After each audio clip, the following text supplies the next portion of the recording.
বেশ কদিন ধরে আওয়ামী লীগের উপদেষ্টা পরিষদের সদস্য ও ভোলা ১ আসনের সাবেক সংসদ সদস্য তোফায়েল আহমেদের মৃত্যু গুজবে সয়লাব ফেসবুক।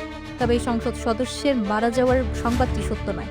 তোফায়েল আহমেদের ভাতিজি শামীমা আক্তার জানিয়েছেন তিনি ভালো আছেন।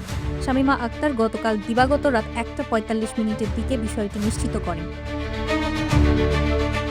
সাবেক এই সংসদ সদস্যের মৃত্যুর গুজবে মৃদু স্বরে ক্ষোভ জানিয়ে বলেন, তোফায়েল আহমেদ চোখ খুলে তাকিয়েছেন, আমরা তার অবস্থা দেখে বাসায় চলে যাচ্ছি। এর আগে শনিবার রাত ৯টার দিকে রাজধানীর পান্থপথে স্কয়ার হাসপাতালে তার মৃত্যুর বিষয়ে গুজব ছড়িয়ে পড়ে। খবর শুনে তোফায়েল আহমেদের স্বজনরা হাসপাতালে ভিড় করেন। তোফায়েল আহমেদ ভোলা ১ আসন থেকে ৯ বার সংসদ সদস্য হয়েছেন। এছাড়া বাংলাদেশ সরকারের বাণিজ্যমন্ত্রী ও শিল্পমন্ত্রী হিসেবেও দায়িত্ব পালন করেছেন।